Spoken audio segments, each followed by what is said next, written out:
माँ 9 महीने बच्चे को अपनी कोख में अपने लहू से, अपनी भावनाओं से और अपने ढेर सारे प्यार से जैसे पालती है, कुछ ऐसा ही अनुभव और लालन-पालन एक लेखक लेखक भी करते हैं जब वो एक किताब लिखते हैं। लेखक भी वही एक प्रसव पीड़ा की प्रक्रिया से गुजरते हैं और जन्म देते हैं अपने मानस बाल जैसे एक पुस्तक को। सो एक सफल और सक्षम लेखक हम किसे कह सकते हैं? जो सिर्फ किताब लिखता है? नहीं।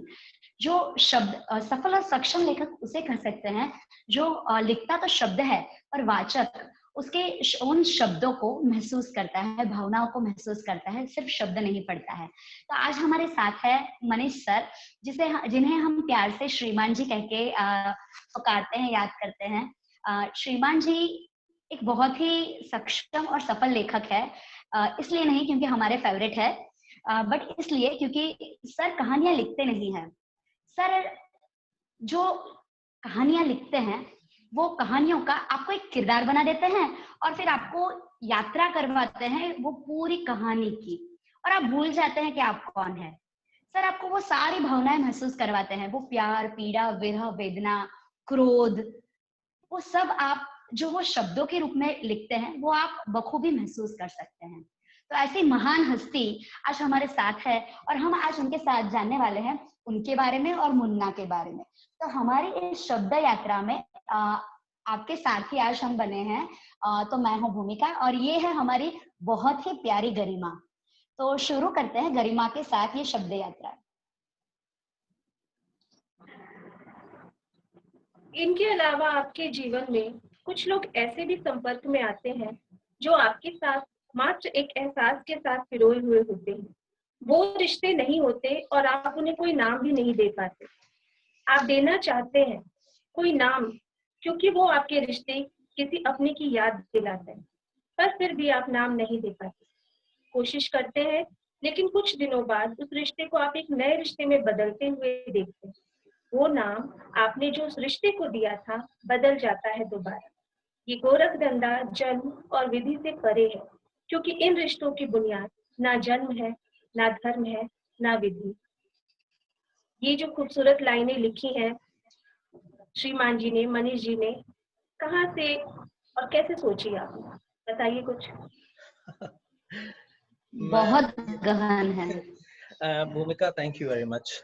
गरिमा, पागल गरिमा, थैंक यू वेरी मच। देखो क्या है कि बड़ा जिस तरह से एक शुरुआत होनी चाहिए वार्ता की, उससे अलग हटके ये वार्ता कुछ शुरू हो गई है। ये जो पहले भूमिका ने बोला वो मुझे लगा पता नहीं किसी और के बारे में बात कर रही हैं वो, और फिर जो गरिमा ने पढ़ के सुनाया तो मुझे लगा ये लिखा किसने है।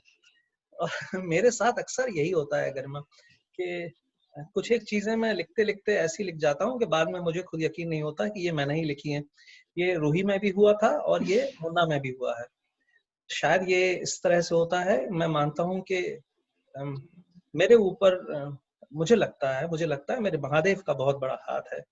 वो कुछ एक चीजें मेरे से ऐसे करवा देते हैं कि वो किसी और से भी करवा सकते थे। वो मुझे एक जरिया बना के ये काम करवा देते हैं।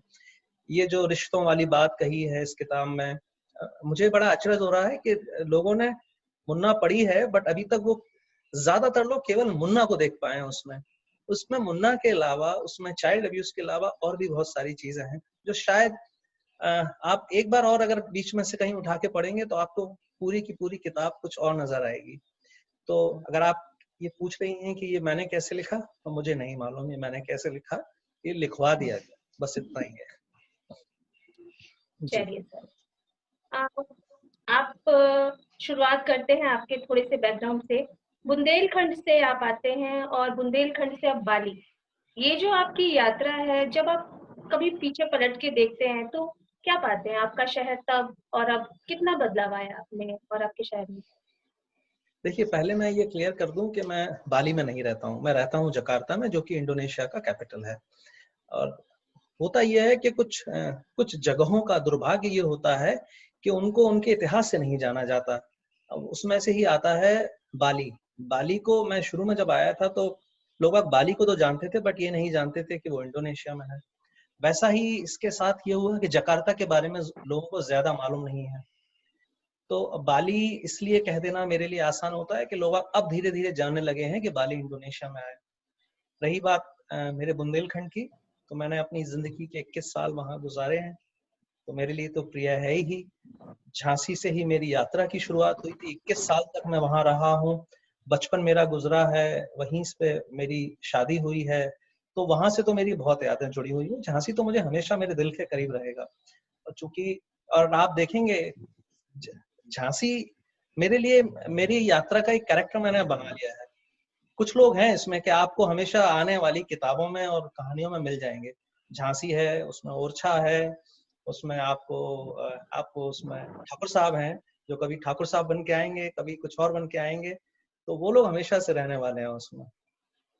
जी, झांसी में अगर आप कहें कि कितना बदल गया है हाँ। झांसी, तो कुछ बहुत खास बदलाव नहीं आया उसमें। लोग अभी भी बहुत प्यारे हैं वहाँ के। मैं जब तक वहां पर रहा, ये जो आज का जो माहौल चल रहा है कि जो आपस में थोड़ी सी परेशानी है हिंदू मुस्लिम लोगों को लेके, वहां पे मैंने कभी भी नहीं देखा। आपने मेरी पहली किताब में पढ़ा होगा कि मैंने उसमें एक किस्सा लिखा भी था कि मेरे एक मित्र थे अब्दुल अजीज, और जब पहली बार ऐसा कुछ हुआ था, क्योंकि मेरा जो घर था वो उसी मुस्लिम बहुल इलाके में था, तो वो सबसे पहले आगे आके खड़े हुए थे। हमारे मोहल्ले में एक जुक्का खाला होती थी, वो रात भर हमारे घर के दरवाजे के बाहर बैठा करती थी कि हमारा घर है। अम्मी हम लोग उनको प्यार से बोला करते थे। और तो झांसी अभी भी वैसे ही प्यारा सा, वैसे ही प्यारा सा। जी, इतनी मासूमियत है सर आप जो बता रहे हो उसमें। आजकल जब पढ़ते हैं सोशल मीडिया पे, तो पता नहीं ये सब कहाँ कुछ दिखता नहीं है। अब आपकी ही टाइमलाइन से मुझे कुछ पूछना है। जैसे मैं पढ़ती हूँ, आपका एक थ्रेड है बहुत लंबा सा म्यूजिक पे, मुझे बहुत पसंद है। क्योंकि वैसे मैं तो बहुत बुरी गायिका हूँ, पर मेरी बच्ची को बहुत शौक है। तो मुझे ये जानना था कि संगीत से आपको बहुत ही खास लगाव है, तो ये लगाव कैसे शुरू हुआ, कहाँ से है, कैसे है? कुछ ये सुरीली यात्रा के बारे में जो आप पोस्ट करते रहते हैं। देखिए मुझे लोरी याद नहीं है कि मुझे मेरी अम्मा लोरी क्या सुनाती थी। मुझे जो गाना याद है वो गाना याद है, मेरे सपनों की रानी कब आएगी तू। ये गाना जो मेरी पहली याद में बसा हुआ है। एक ये गीत है और एक दूसरा है जिसके बारे में मैं बताऊंगा। मेरे पिताजी को बहुत शौक था, बहुत शौक था। और तो ग्रामोफोन वगैरह हुआ करता था, वो हम सुना करते थे। फिर मेरे जो दादाजी थे वो इंदिवर के दोस्त थे। इंदिवर चूंकि उस समय बरुआ सागर के रहने वाले हैं हमारे ओह! बुंदेलखंड के, तो वो उनके दोस्त थे। अच्छा। हमारे दादाजी गाते बहुत अच्छा थे। और आप अगर उनको, अब तो उस समय रिकॉर्डिंग का ऐसा था नहीं, अगर मैं आपको सुनवाता तो आपको लगता के.एल. सहगल स्वयं गा रहे हैं। हारमोनियम पे लेके रात को वो दो छोटे छोटे लगाने के बाद, जब दिल ही टूट गया है तो हम जी के क्या कहेंगे, वो गाया करते थे। देखिए वो गाना मुझे अभी तक याद है। उस समय मुझे नहीं मालूम होता था कि एक सहगल कौन है, क्या है, मैं उन्हीं को सहगल समझता था। तो वो है। हमारे मामा जी का खुद का एक ऑर्केस्ट्रा हुआ करता था। और हमारे एक जो दादाजी और हैं, मतलब दादाजी के जो भाई थे, वो कानपुर में उनका था। और उस समय वो उत्तर भारत के इलाके में एक ही ऐसे शख्स थे जो पियानो को हारमोनी में लाया करते थे या सुधारा करते थे। अगर उसमें कुछ गड़बड़ हो जाए तो उसको ठीक किया करते थे, रिपेयर किया करते थे। तो फिर शायद कुछ ना कुछ तो होना ही था। तो वो धीरे धीरे सुनते सुनते सुनते सुनते, आप कानासुर कह सकती हैं मुझको, तो वो आ गया धीरे धीरे। तो संगीत से बस ऐसे ही लगाव है। फिर जब हम बड़े हुए तो फिर जब आप एक उम्र में आते हैं तो फिर आपको किशोर वो पसंद अपने आने आप में लगते हैं, लगता है। अपने आप आने लगता है धीरे धीरे धीरे। फिर हुआ क्या कि आप जो संगीत की उसके बाद जो बात करती हैं, तो फिर जब ज्यादा थोड़ा सा डीप में गया तो मुझे फिर ये जानने की इच्छा हुई कि ये बनता कैसे है, गीत कैसे बनता है। तो वहां से फिर धीरे धीरे जब आप पढ़ने लगते हैं तो मन करता है आप दूसरों के साथ भी बांटें। वही थ्रेड है वो वाली। जी, बहुत खूब सर। वैसे मैं तो एक बहुत बुरी गायिका हूँ, बट अभी मेरे सपनों की रानी कब आएगी आपसे सुनना तो बनता है, तो वो तो अभी आपको पोस्ट करना ही पड़ेगा। पर खैर आगे चलते हैं। जी, स्वरालाप मंडली स्वराज पर आप अपनी संगीत यात्रा के बारे में लिखते रहते हैं, तो जी। आगे आपका क्या विचार है? आप संगीत के बारे में क्या और लिखेंगे? क्योंकि बहुत से ऐसे बच्चे हैं जो संगीत के बारे में आपसे जानना चाहेंगे, जिस रुचि से रसप्रद बना के आप लिखते हैं। देखिए मंडली के साथ तो मैं जहां तक मुझे लगता है शायद पहला प्लेटफॉर्म था जिस पर मैंने कुछ लिखा था सोशल मीडिया के अलावा। तो उन्होंने ही मुझे पहला मौका दिया था, तो उनके साथ तो मैं हमेशा ही जुड़ा रहने वाला हूँ। और रही स्वराज वाली, तो स्वराज के साथ वो एक 2-3 मैंने छोटे से वही अरेंजर्स के नाम लिखे थे, उनके बारे में उनका इतिहास लिखा था थोड़ा सा। सेबेस्टियन साहब थे, एंथनी गोंजाल्वेस साहब थे, उनके बारे में लिखा था। तो बाद में जब मैंने उनसे पूछा कि क्या आपको ये पसंद आया है, तो निष्ठा जी ने कहा कि हाँ, लोगों को ये पसंद आ रहा है, आप क्या और लिखना चाहेंगे? मैंने कहा बहुत खुशी से। तो अब ये लंबी श्रृंखला चलने वाली है। अभी शायद एक 20 एक एपिसोड हुए हैं, शायद 20 एक एपिसोड और आगे आते रहेंगे उसके। ये बात हो गई स्वराज की। स्वरालाप से मैं अचानक से जुड़ा हूँ। दिनेश काटे जी हैं उसके, दिनेश जैन जी जो उसके संस्थापक हैं, और वो वही कर रहे हैं पिछले 20 एक सालों से जो मैं करने की कोशिश कर रहा था। वो ही ये सारे जो छुपे हुए सितारे हैं संगीत के, उनको सामने लेकर आए हैं। और कोई जाना नहीं करता था कि ये गीत के पीछे कितने लोगों की मेहनत होती है। जैसे हम लोगों को यही पता होता था कि किशोर जी हैं, लता जी हैं, संगीतकार हैं, आर डी बर्मन है। बट वो अगर आप याद करें, जैसे कर्ज का वो एक गीत है कि एक हसीना थी, उसके शुरू में जो गिटार पीस है वो किसने बजाया। ये बड़ी हॉन्टिंग सी चीजें होती है जब आप सुनते हैं। गोरख शर्मा जी ने बजाया जो कि प्यारे लाल जी के भाई हैं। अब ये सब किसी को नाम आमतौर पर मालूम नहीं होता, आदमी को पसंद बहुत आता है। मदन मोहन जी के अगर आप गीत सुनेंगे तो आपको हर कहीं बिना सितार के वो सुनाई नहीं देगा, वो रईस खान साहब ने बजाया था। वो इतने प्यारे प्यारे पीस हैं बट लोगों को कुछ आइडिया नहीं रहता है। तो स्वरालाप से मेरा इसी सिलसिले में जब मैं जानकारी हासिल करने की कोशिश कर रहा था तो मेरी उससे मुलाकात हुई, तो स्वरालाप के साथ जुड़ गया हूँ। स्वरालाप के साथ एक कुछ बड़ा सा प्रोजेक्ट है जो साल के अंत तक आने वाला है। देखिए कब आता है, मेरे ख्याल से आ जाना चाहिए, उम्मीद है। मेरा खुद का मन है कि मैं अपने YouTube चैनल पर, जहाँ कोई बहुत ज्यादा लोग आते नहीं है, तो मुझे डर नहीं है कि लोग आप पसंद करेंगे कि नहीं करेंगे। मेरे अपने उसके लिए सेटिस्फेक्शन के लिए मैं शायद 5-10 मैक्सिमम 5 मिनट की कुछ क्लिप बनाऊंगा किसी भी गीत के बारे में।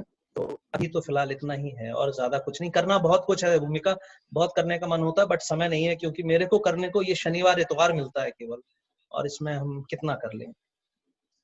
सर, थोड़ा थोड़ा करके आप ना पूरी ज्ञान की गंगा में हमें डुबकी ही लगवा देते हैं। तो शुरू कर दीजिए, हम सबको तो पसंद आता ही है, हम तो यूट्यूब पे भी जुड़े हुए हैं। पहुंच ही जाएंगे। आप यूट्यूब पे जाइए और किसी भी इलाके में जाइए, हम पीछे पीछे बस आने वाले हैं। तो आप निश्चिंत रहिए, लोग हैं जो आपका साथ छोड़ने वाले हैं। हाँ, तो अब आते हैं आपकी ये लेखन वाली यात्रा पर। और जहाँ तक मैंने आपको रूही के लिए पहली बार बताया था, तो आपकी पहली किताब की रूही, कुछ यादगार बताइए। उसकी पूरी यात्रा कैसे दिमाग में आई, लिखना शुरू किया, कुछ ऐसी चीज जो बहुत याद आए अभी भी। हाँ, देखो, रूही जब लिखा गया था, मैं शायद इसको मुन्ना में भी डिस्क्राइब कर चुका हूँ कि रूही कैसे सामने आई। जिन्होंने नहीं पढ़ा है उनके लिए थोड़ा सा बता देता हूँ कि ये मैं फेसबुक पे नोट्स लिखा करता था। उसमें मेरे को कोई और तो पूछता नहीं था लिखने के लिए, तो बड़ास कहाँ निकालूं, तो फेसबुक पे लिखा करता था। अपना एक ग्रुप था, उसी में मैं जबरदस्ती सबको पढ़ाया करता था। उसमें नोट्स बने हुए थे, ऐसे छोटे छोटे नोट्स बने हुए थे। वो चलता रहा, 2011 में लिखा था मैंने उसको। चलता रहा, एक दिन आके वो एंड हो गया कि अब समझ में नहीं आ रहा है क्या लिखना। तो हमारे मित्र साहब हैं, वही ठाकुर साहब, मतलब सब लोग ठाकुर साहब नाम से, बलवीर सिंह है हमारे प्रिय मित्र हैं। तो उन्होंने किसी ने पढ़ लिया होगा, तो मतलब इन सब चीजों में ध्यान दखल नहीं देते हैं, बिजी आदमी है। बट उन्होंने पढ़ा, फिर उन्होंने फोन किया मुझे कि यार ये तुमने लिखा है। मैंने लिखा तो मैंने, तुम्हें इसको किताब बनाएंगे हम लोग। मैंने कौन पढ़ेगा? कोई नहीं पढ़ेगा, क्या फर्क पड़ता है, हम लोग आपस में बांट बूट लेंगे, अपना होगा भी कि तुमने किताब भी लिखी है। मैंने कहा ऐसे थोड़ी लिखी जाती है किताब। फिलहाल वो हो गया, कोशिश करके कैसे भी करके उसको किताब के रूप में बना दिया गया। किताब आप जब पूछ रही हैं कि उसकी सबसे यादगार घटना क्या है, तो जिस दिन वो किताब प्रिंट हो के हाथ में आई, वो जब मैंने देखा, तो वो जो आप बता रही थी शुरू में कि वो जो एक आपने 9 महीने पेट में उसको रखा है बच्चे को, फिर जब आप जन्म लेते हैं, मेरे ख्याल से हर किसी लेखक के लिए उसकी रचना उसके बच्चे के समान होती है। इसीलिए जब कभी कोई पूछता है ना, नॉट केवल लेखक ही नहीं, जितने भी आर्टिस्ट लोग हैं उनकी जो भी रचना है, जब आप पूछते हैं कि सबसे प्यारा कौन सा, सबसे प्यारा गीत कौन सा है, सबसे फेवरेट कौन सा, तो वैसे ही हो गया कि आपके 3 बच्चे हैं और आपसे पूछा जाए आप सबसे ज्यादा प्यार किसको करते हैं। बट वो रूही के लिए जैसे वो किताब हाथ में आई है, मेरी आंखों में आंसू आ गए थे, क्योंकि वो ऐसा सपना पूरा हुआ था जो मैंने देखा नहीं था। आप विश्वास नहीं करेंगे, मैंने जिंदगी में कभी नहीं सोचा था कि मैं लिखूंगा किताब। तो आप बहुत दूर की बात है कि आपकी किताब मिल आएगी, तो बस वही यादगार है जी। और मैंने रूही भी पढ़ी थी, और आपको याद होगा मैंने भी आपसे बोला भी था कि ये रूही के बाद रूही भाग 2 आप कब ला रहे हैं। ऐसी हमारी कुछ बात भी हुई थी, और पूरी गुंजाइश थी रूही के लास्ट में आते आते कि हाँ इसका पार्ट 2 आना चाहिए, सीक्वल। फिर ये अचानक से मुन्ना, तो ये कहाँ से रूही को आपने वहीं छोड़ा, फिर मुन्ना ले आए आप, ये बदलाव कहाँ से अचानक आया ये विचार? दो चीजें हैं इसमें। एक तो मैं चौंकाने में बहुत विश्वास रखता हूँ। पहली चीज कि अगर आप सोच रहे होंगे कि ये कहानी इस मोड़ पर मुड़ रही है और फिर सामने कुछ आने वाला है, तो आपने दोनों में ही देखा होगा कि अगला अंक जो होता है कहानी का वो कुछ और ही होता है, आपको वो कहीं और ले जाता है। एक तो वो वाली बात। दूसरा, रूबी लिखने के बाद भी दिल से और अंदर से कुछ पूरा खाली नहीं हुआ था, कुछ था जो अटका हुआ था। तो समझ में नहीं आ रहा था कि करना क्या है। लिख तो रहा ही था मैं, मुन्ना भी लिख रहा था, महादेव के ऊपर भी लिख रहा था, संगीत के ऊपर भी लिख रहा था, पर अंदर से सब कुछ क्या कहना चाहिए उसको, बैलेंस में नहीं था।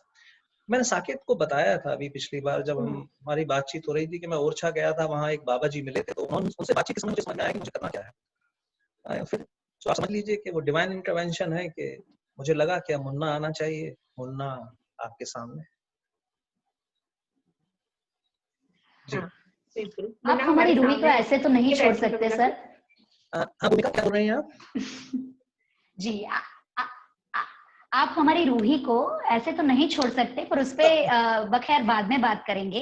जी तो अभी हमें ये जानना है कि हर किताब की कहीं ना कहीं से प्रेरणा मिली होती है, जी। तो आपको मुन्ना लिखने की प्रेरणा कहाँ से मिली?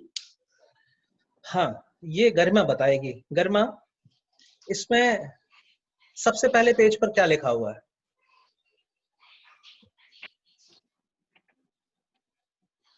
सबसे पहले पेज पे हाँ, कुछ जिए, कुछ मरे, कुछ भुगते पलों की दास्तां।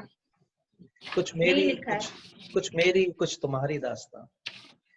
तो ये मैंने जो देखा, मेरे साथ जो हुआ, जो मैंने फील किया, उसको लेकर मेरे कुछ दोस्त हैं, उनकी कहानियां सुनकर, और अब जब किताब आ गई है तो मुझे ये लग रहा है कि ये कहानी सिर्फ मेरी नहीं है, ये कहानी हर उस शख्स की है जो मेरे सामने है।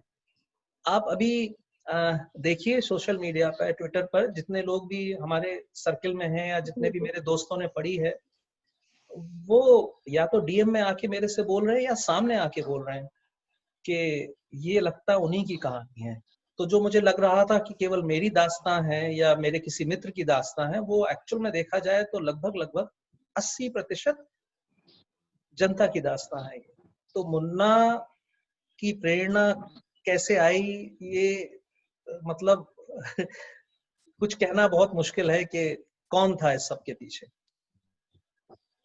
जी। कौन था? अभी मुन्ना मुझ तक पहुंचा तो नहीं है सर, पर उसकी विषय वस्तु से मैं परिचित हूँ, जी और कहीं वो बात बाद में करेंगे। पर मुझे जी जानना था सर कि उत्पीड़न कई तरह के होते हैं, जैसे जी मानसिक होता है, शारीरिक भी होता है बच्चों के जी साथ। और ये जो उत्पीड़न होता है ना, वो बच्चों को मन पे एक बहुत गहरा प्रभाव और पीड़ा छोड़ के जाता है। बच्चे बड़े तो हो जाते हैं उम्र के साथ, पर उनके जहन में कहीं पे वो पीड़ा, वो व्यथा रह जाती है जो हमें बांधे हुए रखती है। तो क्या कभी ये प्रभाव या पीड़ा को मिटाया जा सकता है? मिटाया जा सकता है भूमिका, मिटाया जा सकता है। देखो, हमको सबको इसके बारे में जब तक हम बात नहीं करेंगे, अपने अंदर की चीज निकाल कर बाहर नहीं लाएंगे, जब तक हम अपने अंदर को दोबारा किसी पॉजिटिविटी से भर नहीं सकते। ये तो आप मानेंगे कि ये एक बहुत ही नेगेटिव चीज है जो आपके साथ बचपन में जी हो सर। गई। आपने नहीं चाहा था, आपकी गलती नहीं थी, बट आपके साथ हो गई। सच मानिए, इसको लेकर जीना बहुत मुश्किल है। आप अगर उस समय अगर किसी से बोलते भी हैं तो आपकी बात पर कोई भरोसा नहीं करता, कोई भरोसा नहीं करता। मैं समझ सकता हूँ कि ये पीड़ा इतनी दर्दनाक होती है कि आप आप घुटते हैं, आप रोज मरते हैं, रोज जीते हैं, बट आप किसी से कुछ कह नहीं सकते। बट जैसे कि मेरा हमेशा से मानना है कि अगर आपको ग्लास में पानी दोबारा से डालना है तो आपको पहले ग्लास थोड़ा खाली करना होगा। तो आप ग्लास खाली कीजिए, आप किसी से बोलिए। अगर आपने आज तक नहीं बोला है, आज तक, मैं ये नहीं कहता हूं कि आप उस शख्स का नाम लीजिए, क्योंकि आज अगर आप उस शख्स का नाम लेंगे भी तो आप कुछ प्रूफ नहीं कर पाएंगे, और वो समय बहुत हो गया। और माफ करते हुए, उस शख्स को माफ करते हुए, कम से कम अपने अंदर से ये तो निकालिए, गिल्ट निकालिए, क्योंकि ये गिल्ट है जिसके साथ हम लोग जी रहे हैं। हम जीते हैं कि ये हमारी गलती थी। ये हमारी गलती नहीं थी, हमारी गलती नहीं थी। बच्चों को तो भूमिका मालूम ही नहीं होता है। मालूम ही नहीं होता है कि उनके साथ हुआ क्या है। हम बच्चों को बताने की बात करते हैं कि बच्चों को समझाइए। मैं हमेशा से अभी जितनी भी मेरी बातचीत हुई है, मैं लोगों से कह रहा हूँ, बच्चों से ज्यादा बड़ों को समझाइए कि उन्होंने क्या पाप किया है या वो पाप कर सकते हैं। देखिए, अगर आप आज किसी से बात कर रहे हैं तो जरूरी नहीं है कि उसने किया हो। अगर आप एक 20-21 साल का कोई लड़का है या एक लड़की है या 50 साल का कोई आदमी है या औरत है, जरूरी नहीं है कि उसने किया हो। बट ये शैतान किस दिन दिमाग पर आ जाएगा आपको नहीं पता रहता, नहीं पता रहता आपको। इतने इतने किस्से सुन चुके हैं, बाप ने बेटी के साथ, भाई ने बहन के साथ। मुझे मुझे अभी अभी मेरे डीएम में अभी भी ऐसा है जिसने एक मौसी के लड़के ने अपनी कजिन के साथ गलत काम किया। क्या कहेंगे आप? क्या होता है ऐसे में? हम लोग रिश्तों को मानना बंद कर देते हैं। हम लोग बंद कर देते हैं रिश्तों को मानना। फिर जब आपका रिश्तों पे से मन हट जाता है तो आपका सारी चीजों पे से विश्वास हट जाता है। रही बात आपने कि ऐसे लोग आगे बढ़ सकते हैं, बिल्कुल बढ़ सकते हैं। हमें विश्वास रखना पड़ेगा हमारे ऊपर सबसे पहले कि इसमें हमारी गलती नहीं थी। हमारी गलती नहीं थी इसमें, हमारी गलती नहीं थी तो हम ये सजा क्यों भुगतेंगे? क्यों भुगतेंगे हम सब? आप निकल के आइए, बाहर निकल के आइए, बोलिए मेरे साथ मैंने तो किताब लिख दी, इस उम्र में आके किताब लिख दी। लोग मेरे से कई अचंभित भी होंगे कि यार ये तुमको क्या हो गया। बलबीर नहीं कहा था यार ये इज इट राइट? मैंने कहा हाँ, क्या प्रॉब्लम है? बोला नहीं, ये बड़ा मतलब हाउ। मैंने कहा यार है अंदर, मुझे निकालना है बाहर, मैं नहीं निकाल पा रहा, इतने सालों से नहीं निकाल पा रहा। उसकी वजह से मेरी जिंदगी में भी बहुत सारी परेशानियां आई, मैंने बहुत चीजें खोई हैं, इसकी वजह से मुझे निकालना है। मैंने लिखा, मैं हल्का फील कर रहा हूँ, मैं इसीलिए अपने दोस्तों से बोल रहा हूँ आपके साथ भगवान ना करे, अगर ऐसा कुछ हुआ है तो बोलिए। और आप मेरा विश्वास मानिए भूमिका, आप निकालने के बाद आपके अंदर इतना बड़ा परिवर्तन आने वाला है, इतना बड़ा परिवर्तन आने वाला, आप हल्के हो जाएंगे, बिल्कुल से फ्री सोल हो जाएंगे, बिल्कुल। सभी से मैं ये बोल रहा हूँ, शायद मैं इतना बोल चुका हूँ इसीलिए लोग मेरे से आके बात कर रहे हैं। अभी तो देखिए सब ओपन में बात कर रहे हैं, कोई शर्म नहीं है किसी को। मैं तो चाहता हूँ कि मैं तो इसको बहादुरी बोल रहा हूँ, मैं तो इसको बड़ा प्राउड उस तरीके से मैं बोलता हूँ कि आपके ऊपर मुझे बड़ा गर्व है कि अगर आप इस तरह की बात आके बोल रहे हैं। ये हर आदमी के बस की बात नहीं है भूमिका, इसके लिए बहुत बहुत बहुत हिम्मत चाहिए। सर ये कहना बहुत है कि मैं आपको नहीं देते हैं, लेकिन होता ये है ना, कई बार मैंने ये भी देखा है कि आप घर परिवार में चीजों को डिस्कस नहीं कर सकते। जैसे आपने अभी बताया मौसी के लड़के या बुआ के लड़के, और आप इसे अगर घर में अपने पेरेंट्स से या रिश्तेदार में कि हाँ इस भैया ने इस दीदी ने मेरे साथ गलत किया, तो आपको वहाँ रोका जाता है कि अच्छा किसी से बताना मत, किसी से बताना मत, और मामले को वही निपटा दिया जाता है। तो कहीं ना कहीं नहीं गरिमा, कई बार तो गरिमा आप पे भरोसा भी नहीं किया जाता है जो आप बोल रहे हो उस पे। पता नहीं परिवार का प्रेशर होता है या सामाजिक प्रेशर होता है, पर आपकी बात को माना ही नहीं जाता है। जैसे आपको कुछ हुआ ही नहीं, आपने कुछ महसूस ही नहीं किया, शायद आपकी गलती है ये आपको बताया जाता है। सर ने खूब कहा कि आपकी गलती नहीं है, पर ये नहीं कहा जाता है। यही बेनिफिट मुझे दिखता है ना सोशल मीडिया का, कि यहाँ हम खुल के हर बात लिख देते हैं, कह देते हैं और बहुत हल्का महसूस करें। लेकिन घर परिवार में सबके बीच में बैठ के कि हाँ उन्होंने मेरे साथ ऐसा किया, ये और ज्यादा हिम्मत की बात होती है। उनकी नजरों का सामना करना और उनके 10 तरह के जो क्रॉस क्वेश्चन होते हैं ना, ये कब हुआ, कैसे हुआ, तुमने क्या किया था, क्या, तो ये बहुत मुश्किल चीज होती है। और थैंक गॉड सोशल मीडिया पे आज कह रहे हैं, और जैसा सर ने कहा कि हम हल्का महसूस करें, दैट रियली ग्रेट।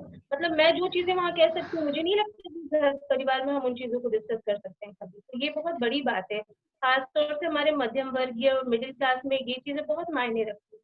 पूरा आपका परिवार उससे असर करता है, इफेक्ट पड़ता है उसके नाते। मेरा अनुभव तो कुछ अलग रहा है कि आपको पूछा भी नहीं जाता कि आपके साथ क्यों हुआ, कैसे हुआ। आपने जो बोला ना उसको इग्नोर किया जाता है जैसे कुछ हुआ ही नहीं है। जो हुआ है वो गलत है, वो आपकी तरफ से गलत है, आपको कुछ बोलने ही नहीं दिया जाता है। वैसा होता है, ऐसा हुआ है। पर जैसे सर ने कहा शायद बोलने से फर्क पड़ता होगा। देखिए अब मैं बड़ा अच्छा सा एक सुझाव देता हूँ। हमारे माँ बाप या उन लोगों के माँ बाप जिनके साथ ऐसा हुआ है और ध्यान नहीं देते हैं, कि वो सुनते नहीं हैं, विश्वास नहीं करते हैं, बात को आगे नहीं बढ़ाते हैं। किस लिए? कि उनकी समाज में बेइज्जती ना हो जाए। यही तो एक कारण होता है ना घर में, कि लोग क्या कहेंगे। तो आप ये कहिए कि देखिए, या तो आप उस शख्स को पकड़कर लेके आके उसको सजा दीजिए, या फिर मैं ही जाती हूँ या मैं ही जाता हूँ और मैं फिर वो जिस समाज की आप बात कर रहे हैं, मैं चीखता हूँ, मैं चिल्लाती हूँ और फिर मैं आपको बताती हूँ। आपको किसी दूसरे से इस चीज के लिए परमिशन लेने की जरूरत नहीं है। ये आपका शरीर था, आपकी जिंदगी थी, जिसको उस दरिंदे ने कुचलने की कोशिश की। आपका अगर आपकी बात सामने वाला नहीं समझ रहा है तो मत समझने दीजिए, आप डायरेक्ट बात कीजिए, उससे नहीं बात कीजिए। आप लिखिए, आप ओपनली नाम लेके लिखिए, अगर बात नई है, बहुत पुरानी नहीं है, ओपन लेके नाम लिखिए। सोशल मीडिया है ना, इसीलिए उनको बोलिए आप माँ बाप को कि देखिए, अगर आप इसको घर घर में नहीं सुलझाएंगे मामले को, तो फिर जिन लोगों से आप डर रहे हैं, मैं उन्हीं लोगों के साथ जाके बात करने वाली। सीधी उंगली से घी नहीं निकलता ना, कभी कभी सही कहा सर। नहीं निकलता ना। और ये वो कौन 4 लोग हैं यार, कौन 4 लोग हैं जिनके लिए सब लोग, मैं उन 4 लोगों को मार आया था उस समय जब मैं शादी की थी मैंने। सब उन 4 लोगों को, यही वो 4 लोग हैं ना जो सबको परेशान करते हैं, हमारे आजू बाजू वाले, कि वो 4 लोग क्या कहेंगे, वो शर्मा जी क्या कहेंगे, वो वर्मा जी क्या कहेंगे, गुप्ता जी क्या कहेंगे, सिंह साहब क्या कहेंगे। किसी का कुछ नहीं, आपकी जिंदगी है, इस बारे में आपको खुद डिसाइड करना है कि आपको क्या करने से आपको ठीक लगता है। आपको किसी से नहीं पूछना है, किसी से नहीं जी पूछना। सर। जी गर्मा, जी भूमिका। हाँ, तो हम आगे आते हैं, थोड़ा सा टॉपिक चेंज करते हैं, बड़ा भारी भारी सा हो गया है। जी जी मैंने जी। रूही की प्रस्तावना में पढ़ा था और अभी मुन्ना में भी मैंने पढ़ा। आपने 2 बार मुझे गुरु माँ जो है आपकी सरोज सिंह जी, उनके बारे में थोड़ा सा जिक्र किया है। जी तो मैं जानना चाहूंगी, व्यक्तिगत रूप से मुझे बहुत इंटरेस्ट है जानने में, कौन जी। है ये माँ? ओके। बलबीर जी के थ्रू मेरी मुलाकात हुई थी पीपी सिंह साहब से। अब हमारे बहुत मतलब पारिवारिक सदस्य हैं, शायद 4 साल हो गए होंगे इस बात को। तो उनकी ही धर्मपत्नी है सरोज सिंह जी, और हम लोगों का मिलना जुलना शुरुआत हुई थी। हम लोग जब, मैं उस समय इंडिया हर तीसरे चौथे महीने जाया करता था, बिटिया उस समय वहीं पर थी, अभी भी फिलहाल वहीं है। तो जब ये किताब मैं लिख रहा था, तो किताब तो लिख ली गई, जैसे मैंने आपको बताया, धक्का दे के बलबीर सिंह जी ने लिखवा दी हमको किताब। किताब लिखने के बाद समझ में आया कि ऐसे ही नहीं हो जाता, किसी एक पढ़े लिखे आदमी को जिसने कुछ ऐसा काम किया हो उसको दिखाना जरूरी है। तो उस समय मालूम पड़ा कि सरोज सिंह जी जो हैं वो बहुत अच्छा लिखती हैं। उनका कविताओं का एक संकलन आ चुका है। उनकी किताब अच्छा। थी तुम तो आकाश हो, ये उन्होंने किताब लिखी थी, और ये इसमें बहुत बहुत ही सुंदर कविताएं हैं जो उन्होंने लिखी थी। तो ये एक मेरे लिए बड़े आश्चर्य की बात थी। वैसे उनके दूसरी किताब भी आ चुकी है अभी, भोजपुरी कहानियों की तेतरी के नाम से उनकी कहानियों का संकलन आ चुका है, और भी बहुत बहुत लिखती रहती हैं वो। तो मेरे को उस समय पता नहीं था ये बात का। जब मैंने उनको दिखाया तब उनको भी आश्चर्य हुआ कि ये मैंने लिखी है क्या, क्योंकि मेरे परिवार में, मेरे मिलने वालों में मेरी इमेज इस तरह की है नहीं कि मैं कोई गंभीर कार्य कर सकता हूँ। मेरे परिवार में तो है ही नहीं थी, अब शायद हो गई है, मुझे थोड़ा गंभीर माने जाने लगा है कि ये थोड़ा सा ठीक ठाक है। तो उन्होंने कहा, फिर उन्होंने मुझे कुछ सुझाव दिए, उसमें सुझाव के बाद ही वो किताब पब्लिकेशन में आई। तो जब मैं कहता हूँ कि गुरु माँ, तो वो मेरे लिए मेरी गुरु हुई। इसलिए अब मैं जब मुन्ना लिख रहा था, तो मुन्ना के कुछ अंश इस तरह के हैं जहां पर मैं सीमा लांघ सकता था। मेरे कुछ शब्द यहाँ से वहां होते और ये एक बड़ी अभद्रता हो जाती या अश्लीलता हो जाती। मैं वो बहुत ही डर रहा था, बहुत डर रहा था। तो मैंने उनको दिखाया, उन्होंने मुझे भरोसा दिलाया कि नहीं मनीष, तुमने वही लिखा है जो होता है। अगर तुमने कुछ शब्द भी इस्तेमाल किए हैं, अगर तुमने कुछ घटनाओं का जिक्र भी किया है, ये वही है जो समाज की, जिस समाज की तुम बात कर रहे हो। तुम बेक तो ये जो हौसला था, जो मेरे से कहा गया कि नहीं तुम ठीक लिख रहे हो, तुम लिखो, डरने की जरूरत नहीं है। ये है सरोज सिंह जी। तो उनका कार्य ये था कि मुझे मनोबल देती रहती, मुझे सहज बनाए रहती। और बलबीर सिंह जी का काम ये था कि मुझे रोज याद दिलाते थे कि किताब पूरी करनी है। ये रूही के समय में था। मुन्ना के समय में उनका ये था कि जल्दी नहीं करना, सब सब्र के साथ लिखो, आराम से लिखो, इसमें जल्दी कुछ नहीं है। तो ये दोनों लोग लगे रहे मेरे साथ। मैं एक शख्स का और नाम लेना चाहूंगा जिसके बारे में मैं बोलता बहुत हूँ, लिखता बहुत हूँ, बट लोग उनका ध्यान नहीं रखते ना, वो है आनंद कुमार जी। आनंद कुमार जी को आपने कभी कभी सुना होगा कि मैं अपनी थ्रेड में लिखता हूँ कि मेरे गुरु हैं। लोग सोचते होंगे इनके कितने गुरु हैं। ये सुरेंद्र मोहन पाठक जी को भी गुरु बोलते हैं, और सरोज उनको भी माँ बोलते हैं, गुरु माँ बोलते हैं, अभी आनंद कुमार जी को। तो ऐसा तो है नहीं कि एक ही गुरु होता है, आपके अनेक गुरु होते हैं, आप किसी से कुछ लेके आते हैं, किसी से कुछ सीखते हैं। तो आनंद कुमार जी वो हैं जिन्होंने मुझे लिखना के लिए प्रेरित किया। यानी कि वो फेसबुक पर भी जब मैं लिखता था तो आनंद कुमार जी को ही देख के, सुन के, पढ़ के लिखता था कि जिस तरह से वो लिखा करते थे बहुत सहज भाषा में। तो मैंने उनसे एक बार फोन पे बात की, तब उन्होंने मेरे से कहा कि अगर तुमको डर लगता है लिखने में, तुम कॉपी करो। तो शुरुआत में मैंने उन्हीं की पोस्ट बहुत कॉपी करके ट्विटर में लिखी है, जिसमें सब लिखा हुआ है कि मैं उनकी ही पोस्ट है। अभी उनकी आनंद कुमार जी की अभी एक बहुत अच्छी किताब उनकी उन्होंने पब्लिश की है, गीतायन करके। उसमें उन्होंने गीता को बहुत अलग अलग तरीके से उसकी विवेचना की है। बहुत अच्छी किताब है वो, मैं उसको पहले से पढ़ चुका हूँ। और महाभारत के ऊपर, रामायण के ऊपर, गीता के ऊपर जो उन्होंने लिखा है वो वाकई में काबिले तारीफ है। वो बहुत सामने आते नहीं है, मनमौजी किस्म के हैं, बट बहुत अच्छा लिखते हैं। आपके तीनों गुरुओं को हमारा सादर प्रणाम कि उनकी वजह से हमें इतना अच्छा पढ़ने को मिल रहा है। जी जी जी जी। म्यूट है आप गरिमा? आप म्यूट हैं? जी गरिमा। हाँ हाँ, अब आ रही है मेरी आवाज ना? बिल्कुल आ रही है। सुरेंद्र मोहन पाठक जी का जिक्र किया। हाँ। मुझे उनके बारे में जानना है, किस उम्र में आपने उन्हें पढ़ना शुरू किया था, और वो जो पढ़ा आपने वो आपके लेखन पे कितना असर करता है, ये बताइए। हाँ, सुरेंद्र मोहन पाठक जी को मैं उस उम्र में मैंने पढ़ना शुरू किया था जब लोग चंपक पढ़ते हैं, नंदन पढ़ते हैं, चंदा मामा पढ़ते हैं। 1978 मैं रहा हूँगा 9 साल का। 9 साल का था मैं। साल की उम्र में? हाँ, 9 साल का था। मुझे बहुत अच्छे से याद है। मैं इस समय बोल रहा हूँ तो मुझे वो जगह भी याद है जहाँ पे मेरे सामने हाथ में किताब लाके रखी गई थी। तो उस समय मेरा नया मकान मेरे पिताजी बनवा रहे थे। वो अपना घर छोड़ छाड़ के आ गए थे, जिद्दी थे बहुत। तो वो अपना घर वर छोड़ छाड़ के आ गए थे, तो अपना नया घर बनवा रहे थे। वो चले जाते थे कोर्ट, और अम्मा के ऊपर पूरी जिम्मेदारी थी कि उनको घर बनवाना है। तो हम तो स्कूल चले जाते थे। अब उसी दौरान मेरे को वो छोटी माता बड़ी माता जो हुआ करती थी वो मुझे भूल गया। तो मैं उनके साथ चला जाता था। उनके साथ जब मैं चला जाता तो वहीं पे अंदर का जो एक कमरा था जो बन रहा था, ठंडा सा रहता था क्योंकि पूरी तरह से बना नहीं था, तो वहां लेटा रहता था। मुझे बिजी रखने के लिए यही होना होता था कि वो 4 आने में जो किराए पे किताब मिलती थी वो मुझे ला के दे दी जाए। 2 या 3 या 4, वो 2 घंटे में खत्म हो जाती थी। मेरी स्पीड पढ़ने की बहुत तेज थी। एक समय था कि मैं दिन में 3 नॉवल खत्म किया करता था, 300 पेज के 3 नॉवल खत्म किया करता था। मैं सवेरे जाता था किराए पे लेने, 12 बजे में वापस करके दूसरा लेके आता था, 4 बजे में दूसरा खत्म करके लेके आता था। एक जमाना वो था, मैं 12th की बात है उस समय की। तो उस समय जब मैं, ये मेरा रोज का हो गया कि अभी 10 बजे तक, जब तक खाने का टाइम हो, मैं कहूँ कि अम्मा हम तो बोर हो रहे हैं, अम्मा हम तो बोर हो रहे हैं। और बीमारी में वैसे आदमी चिड़चिड़ा हो जाता, तो वो उनका भी दिमाग खपते आ जाता था। ऐसे में हमारे छोटे मामा जो है, बल्लू मामा, अब है नहीं वो इस दुनिया में, वो एक रोज आए। उनको बड़ा शौक था नॉवेल का।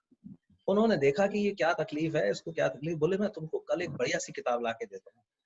तो उन्होंने मुझे पहली बार एक नॉवेल ला के दिया। शायद ओम प्रकाश शर्मा जी का था, विजय विकास सीरीज, शायद वही लिखा करते थे पहले। बाद में इन्होंने वेद प्रकाश शर्मा जी ने उसको लिखना शुरू किया, तो वो उन्होंने ला के दी। तो बोले, उनको लगा कि 3-4 दिन का काम हो गया। दूसरे दिन आए तो मैंने कहा मामा तो खत्म हो गई किताब।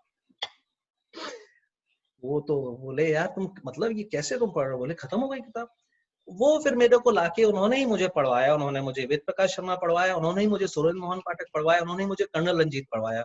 बट जब मैंने सुरेंद्र मोहन पाठक जी को पढ़ा, उसके बाद फिर मैंने बाकी लोगों को पढ़ना बंद कर दिया। कर्नल रंजीत जी के तो अब नॉवेल्स आते नहीं है, मेजर बलवंत के। तो मेरी जो सुरेंद्र मोहन पाठक जी से मुलाकात थी वो मेरे मामा जी ने करवाई। कितना असर पड़ा उनका मेरे ऊपर, तो कहीं कहीं आपको अगर मेरे कैरेक्टर्स में अगर किसी पात्र में स्ट्रीट स्मार्ट कोई बंदा दिखता है बातों करने में, तो आप समझ लीजिए कि वो सुरेंद्र मोहन पाठक का या तो सुधीर होगा या सुनील होगा, इन दो में से एक हो सकता है, क्योंकि उनके ये दो कैरेक्टर मुझे बहुत बहुत बहुत पसंद, बहुत स्ट्रीट स्मार्ट, बढ़िया अच्छी सी लच्छेदार बातें करते हैं जी। बढ़िया है सर। तो अभी तक आपने हमें रूही से मिलवाया, मोहित से मिलवाया, राधा से मिलवाया, मुन्ना से मिलवाया। खैर मुन्ना में बहुत से किरदारों से अभी मेरा मिलना बाकी है, पर हमें ये बहुत उत्सुकता है कि अभी मुन्ना के आगे आप किन किन लोगों से मिलवाने वाले हो। I mean, आप आगे क्या लिखने वाले हो? आगे ऑनेस्टली तो नहीं पता, क्योंकि मैं एक बार में एक चीज तो लिख नहीं रहा होता हूँ, मैं 3-4 चीजें लिख रहा होता हूँ। तो इस समय भी 2-3 कहानियों पर करीब करीब काम चल रहा है मेरा। पहले क्या आएगा मुझे नहीं मालूम, संगीत के ऊपर है, महादेव के ऊपर है और एक मेरी अम्मा के ऊपर है जो मैं बोल रहा हूँ।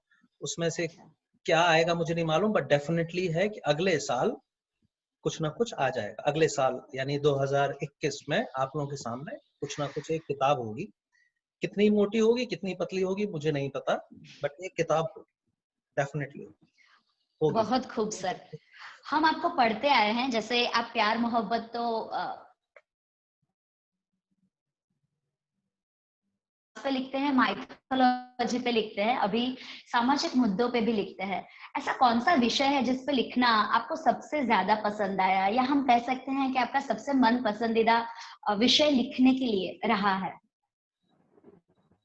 मैंने सवाल का जवाब दिया था तो गरिमा का नीचे जवाब आया था कि आप सब यहीं पर बता दोगे तो फिर हम लोग सवाल क्या पूछेंगे। फिर भी मैं सवाल का जवाब दे देता हूँ। मुझे रिश्तों पर लिखना बहुत अच्छा लगता है। मुझे जो रिश्ते हैं, हमारे आपस के जो रिश्ते हैं, भाई बहन हुआ, मामा हुआ, चाचा हुआ, दादी हुई, नाना हुए, उन सब के बारे में लिखना बहुत बहुत बहुत अच्छा लगता है मुझे। और मुझे संगीत के ऊपर लिखना बहुत पसंद है मुझे, विशेषकर उन लोगों के बारे में कि जो लोग सामने नहीं आ पाए हैं, उनको सामने लाने का मुझे बहुत शौक जी। तो कभी बुरा बुरा गाने वाले गायकों पे भी लिखना सर, जैसे मैं हूँ, का तो पता नहीं, पर हमारे जैसे बुरा गाने वाले लेखकों के पीड़ा के बारे में भी, गायकों की पीड़ा के बारे में भी कभी लिखिएगा। अच्छा गरिमा आगे। हाँ, मैंने जैसे मुन्ना में पढ़ा कि किन्नू थे, केशव थे, भैया और अमोहा, ये इस तरह के जो चरित्र आप लेके आते हैं सर, वो कहाँ से, ये कैसे चरित्र, और ये कितनी ये प्रासंगिक है आज के समय में, तो इसके बारे में कुछ बताइए मुझे। देखो क्या है, मैं इन चरित्रों के जरिए मैं क्या चीज एस्टैब्लिश करना चाहता हूँ। मैं एस्टैब्लिश करना चाहता हूँ कि आपका विश्वास, ये आप किन्नू, अब मेरे सभी लोग आप पूछ रहे हैं कि वो हमारा किन्नू कहाँ है, हमें किन्नू क्यों नहीं मिला। वो किन्नू अंदर है आपके, वो जो आपका विश्वास है। आपको शुरुआत अपने आप से करनी पड़ेगी, स्वयं से करनी पड़ेगी। आपके किन्नू अंदर है, आपकी अमोहा अंदर है, आपके केशव अंदर है, आपके भैया अंदर है। होता क्या है कि आप आज की देखिए नई पीढ़ी को अगर आप देखेंगे ना, ज्यादातर नई पीढ़ी का मतलब मैं 27-28 साल 30 वालों को भी नहीं बोल रहा हूँ, और 18-19-20 ऊपर वाले पैसे विश्वास उनका उठता चला जा रहा है, और उनके लॉजिक बड़े अलग अलग हैं। वो भगवान पर, हमारे संस्कृति पर, इन सब पर बहुत ज्यादा उनको विश्वास नहीं है। तो वो दूसरी सीढ़ी है। आप जब तक अपने पर विश्वास नहीं करेंगे, आप ऊपर वाले पर भी विश्वास नहीं करेंगे। मैं चाहता हूं कि लोग जब अपने आप पर भरोसा करें, ट्रस्ट करने लगें कि आप जो भी कर रहे हैं आप उसके लिए स्वयं जिम्मेदार हैं, और आप किसी से हार नहीं सकते। आप कोई भी चीज करने में पीछे नहीं हट सकते। आप जब तक अपने पर भरोसा नहीं करेंगे, आप आगे नहीं बढ़ सकते। किन्नू ने क्या किया था? किन्नू वही तो बोलता था जो उसके अंदर था। वही तो बोलता था, वो सुनता नहीं था ना। बाद में आके, मैं अभी चलिए मैं बोलूंगा नहीं, बाद में आके मुन्ना आखिर में बोलता है ना, वो चीज बोलता है, वो बोलता है, वो चीज बोलता है। तो ये चरित्र सिर्फ इसी को सोच के गढ़े गए हैं कि आपको किसी और की जरूरत नहीं है। मैं इनको एक कैरेक्टर क्रिएट कर सकता था कि ये एक वास्तविक आदमी है या दोस्त है, राइट। ये मैं शेखू को सामने ला सकता था कि शेखू उसको सलाह दे रहा है या ठाकुर उसको सलाह दे रहा है। नहीं किया मैंने। वो काल्पनिक चरित्र इसलिए बनाए कि आप ढूंढ रहे हैं, वो आपको मिल नहीं रहे हैं, बट वो बोल रहे हैं, आपके अंदर है। अब वो कितने प्रासंगिक हैं, वो विश्वास आपको होगा तो आपको प्रासंगिक लगेंगे, और नहीं होगा तो फिर नहीं। जी। बिल्कुल। एक चीज और देखी थी मैंने कि रूही के बाद आपसे सोशल मीडिया पर भी बहुत बार प्रश्न पूछा गया कि ये मोहित जो है कहीं वो आप ही तो नहीं, जी। या कई बार देखा। तो ऐसे टाइम में मुन्ना को लेके आते समय आपके मन में थोड़ी भी झिझक नहीं थी कि वापस से वो प्रश्नों का दौर चलेगा, फिर से मुझे पूछा जाएगा कहीं आप मुन्ना तो नहीं? तो ये डर कहीं नहीं आया मन में आपके? जब मैंने मुन्ना ही लिखने का फैसला कर लिया था तो आपको लगता है कि मैं डर रहा हूँ? बिल्कुल नहीं, बिल्कुल भी नहीं। मैं वो डरने वाला, वो मैंने आपको बोला ना कि वो जिनसे डरना है उनको मैं पहले ही दफन कर चुका हूँ। मुझे फर्क ही नहीं पड़ता एक्चुअल में। आप ये देखिए सोशल मीडिया पे भी, अभी पहले तो मेरे बारे में कोई बुरा लिखता नहीं था, कुछ नहीं लिखता था। अभी धीरे धीरे लोग कुछ ना कुछ लिखने लगे हैं। मैं उनको जवाब देता हूँ क्या? मैं नहीं देता।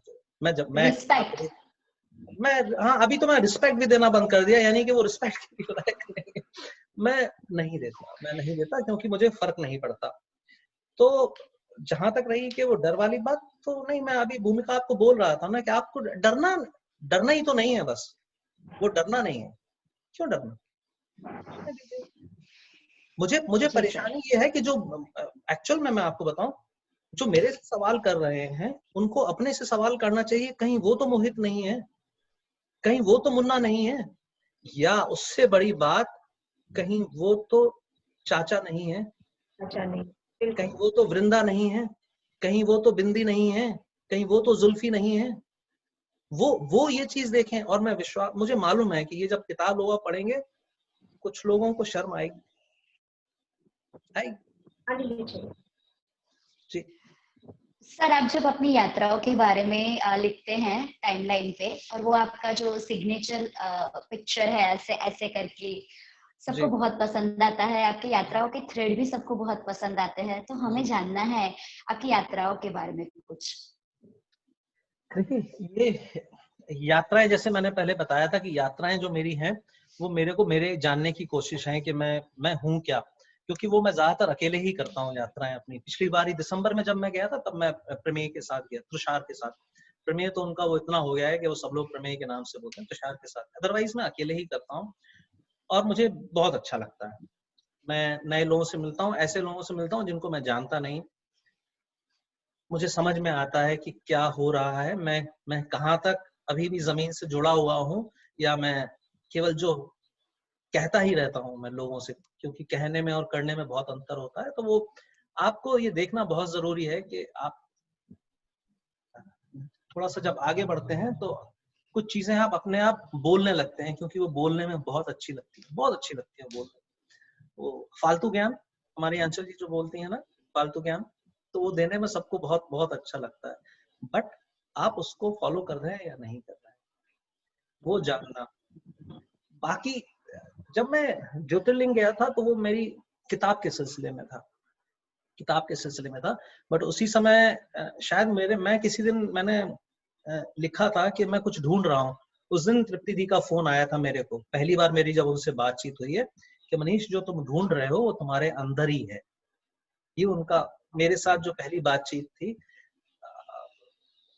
वो that conversation I will always remember. हमारी काफी लंबी बात हुई थी, क्योंकि मैं जब मंदिर जा भी रहा था तो मैंने शायद लिखा भी था, कुछ जगह मुझे कुछ लगता ही नहीं था कि ऐसा कि कुछ है वहां पर, मतलब कुछ एनर्जी है वहां पर या कुछ है वहां पर। तब उन्होंने मुझे बताया था, तुम ये ढूंढने ढांडने के चक्कर में तुम मत पड़ो, तुम जिनको ढूंढ रहे हो वो तुमको ढूंढते हुए स्वयं आ जाएंगे, तुम परेशान मत। ऐसे मुलाकात हुई थी हमारी तृप्ति दी से। जी सर। जी। वो तो तृप्ति दी है, हमारे मन की बात पढ़ लेती है, मेरा भी अनुभव रहा है उनसे। पर आगे चलते हैं तो जी। आप जब यात्राएं करते हैं तो वहाँ की आबोहवा, वहाँ के लोग, उन जगहों का क्या लेखन पर असर पड़ता है? बिल्कुल पड़ता है, बिल्कुल पड़ता है। मेरे तो कई कैरेक्टर्स ऐसे आपको दिखेंगे आने वाली किताब में, एक कैरेक्टर दिखेंगे आपको ऐसे कि आपको लगेगा कि ये कहाँ से आ गया अचानक से। बहुत असर पड़ता है, वहाँ के खान पान का असर पड़ता है। और मेरे संग तो दिक्कत एक ही है कि मैं अगर एक जगह पर 10 दिन रह लूं तो मेरी भाषा भी वैसी हो जाती है। मैं तो अपनी भाषा से बहुत परेशान हूँ। मैं झांसी जाता हूँ तो बुंदेलखंडी बोलने लगता हूँ, मैं हैदराबाद गया था तो मैं वहाँ की हैदराबादी बोलने लगा था। तो मेरे ऊपर तो बहुत फर्क पड़ता है, बहुत आपको एक दिन बंगले में जाके छोड़ना है मुझे। जी। कहाँ आपको बंगले में जाके छोड़ देना, फिर आप भोजपुरी बोलते हुए आएंगे उधर से। हाँ, मैं जल्दी पिकअप कर लेता हूँ, बहुत जल्दी पिकअप कर लेता हूँ, यू नो फर्क पड़ता गरिमा, है। अपने श्रीमान सी है ना, नमक जैसे है, पानी में तुरंत घुल जाते हैं, उसका स्वाद उसका आकार ले लेते हैं ऐसे। शायद ऐसा है। तो अच्छा, ये जो बाल यौन शोषण जैसे मुद्दे हैं, ये थोड़े से भारी भरकम और गंभीर मुद्दे हैं। तो आपको क्या लगता है कि स्कूल लेवल पर इसकी चर्चा करना कितना जरूरी है? बच्चों से, पेरेंट्स से या फिर टीचर्स से कितना जरूरी है ये? अब मैं अजीत जी के साथ बात कर रहा था इस बारे में, जब हमारी अजीत जी के साथ बात हो रही थी, तो उन्होंने एक बड़ी अच्छी बात बताई थी कि हम लोग शुरुआत जब करते हैं, बट हमारा जो अभी भी कॉलेज तंत्र है, वो जिन हाथों में है, उसको आप वैसे ही बांट सकते हैं कि वो भारतीय संस्कृति से बहुत ज्यादा अलाइन नहीं है। तो उनका पढ़ाने का ढंग, ये सब्जेक्ट इतना सेंसिटिव है कि अगर पढ़ाने का ढंग जरा यहाँ से वहां हुआ तो ये बहुत ही गलत दिशा में जा सकता है। ऐसा बेल्जियम में हुआ, जो मैंने पिछली बार उनको बता रहा था कि वहां पर 5 साल के बच्चों को इस तरह की शिक्षा दी जा रही थी। अगले साल वो उनको ये बता रहे थे कि आप शादी के बाद आपको क्या करना चाहिए, आपको कैसे करना चाहिए। 6ठी क्लास का बच्चा था, वो उसको ये अगले साल पढ़ाई में आ रहा था। तो ये केवल एक स्कूल के लेवल पर नहीं हो सकता, जब तक कि देश में पूरी तरह से सभी को लेकर एक ऐसी नीति ना बने कि आपको क्या पढ़ाना है, और वो प्रॉपर। उसमें केवल क्या होता है कि केवल आपके ब्यूरोक्रेट्स बैठ गए तो वो उससे नहीं होता। आपको एक माँ वहां बिठानी पड़ेगी, आपको वहां टीचर्स बिठाने पड़ेंगे, और टीचर्स आपको वो बिठाने पड़ेंगे जो वाकई में शिक्षक हैं, तो वाकई में समझते हैं अपने बच्चों को। आपको वहां पर बच्चे भी बिठाने पड़ेंगे, उनसे पूछना पड़ेगा। अब अगर आप एयर कंडीशन कमरे में बैठ के कोई नीति बना देते हैं तो वो फिर बहुत समय तक असरदार होती नहीं है। मेरा ख्याल है कि इसको पढ़ाने की जरूरत है बच्चों को, बट उससे ज्यादा जरूरत है टीचर्स को पढ़ाने की, क्योंकि बिल्कुल। बच्चों के साथ सही कहा। जो हो रहा है स्कूल में, वो बच्चे नहीं कर रहे हैं, वो टीचर्स कर रहे हैं, या जो वहां पे काम करने वाले हैं, ऑफिस में काम करने वाले हैं, उन्होंने किया है। मैं शुरू से ही इस बात पर बहुत जोर दे रहा हूँ कि बच्चों से ज्यादा हमको बड़ों को ये समझाने की जरूरत है। ये समस्या बच्चों से ज्यादा बड़ों की समस्या है। जी जी सर। ये आज का जो हमारा ये फ्री इंटरनेट वाला जो टाइम है, तो जी अब तो ये ऑनलाइन स्टडीज के नाम पे भी बच्चों को मोबाइल है, इंटरनेट ही प्रोवाइड किया जा रहा है। जी तो ऐसे में कैसे हम उनको ये मानसिक विकृति, वो कुछ भी देखते हैं नेट पे, उनके पास फोन है, नेट है, तो हम 24 घंटे उन पे नजर नहीं रख सकते कि आपका बच्चा क्या देख रहा है, कैसे देख रहा है। तो ये जो जी मानसिक विकृति जो आती है ना, तो ऐसे में कैसे संभव है कि ये यौन शोषण जैसे मुद्दे हों, उस पर रोक लगाई जा सके या उसका बचाव हो? बहुत बहुत बहुत। गरिमा, मैं इसमें ये चीज ऐड करना चाहूंगी कि मैं एक टीनेज बच्चे की माँ हूँ।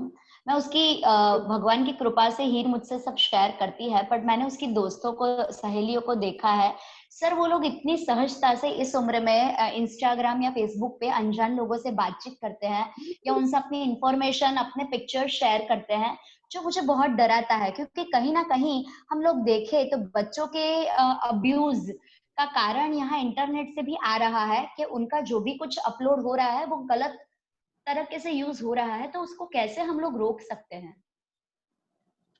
देखिए, दो हैं इसमें। ये मसला केवल सरकार का नहीं है, ये मसला केवल हमारा नहीं है। ये मैं हमेशा से बोलता आया हूँ कि किसी भी समस्या के दो पहलू होते हैं, एक हमारा आंतरिक है, एक बाहरी है। हमको सबसे पहले अपने बच्चों को समझाना है। हम अगर सरकार के भरोसे बैठे रहेंगे कि वो कोई बनाएगी, वो बैन करेगी, यूट्यूब को बैन करेगी या नेटफ्लिक्स को बैन करेगी, वो तो होने वाला नहीं। मैं सच बता रहा हूँ, वो तो होने वाला नहीं। अगर ऐसा होता तो ट्विटर कब का बैन हो गया होता, फेसबुक कब का बैन हो गया होता। वो तो होने वाला नहीं। फ्री स्पीच वाली कंट्री है ये। तो हमको अपने बच्चों को समझाना पड़ेगा। वो मानेंगे तो नहीं, बट हमको उनको ये बताना, हमको उनकी लिमिट्स बतानी पड़ेंगी। हमको बताना पड़ेगा कि अगर आप ऐसा करते हैं तो इसका अगला कदम क्या होगा, उसके बाद क्या होगा, उसके बाद आपकी जिंदगी में क्या हो सकता है। वो कह सकते हैं हु केयर्स, राइट। तो जब वो हु केयर्स कहते हैं हु केयर्स, तो आपको उनके सामने दो एग्जांपल्स दिखाने पड़ेंगे कि ये दो एग्जांपल्स जिनको आप देख रहे हो ना, ये हु केयर्स वाले हैं। वो एक जमाने में ऐसे हुआ करते थे, आज वो ऐसे।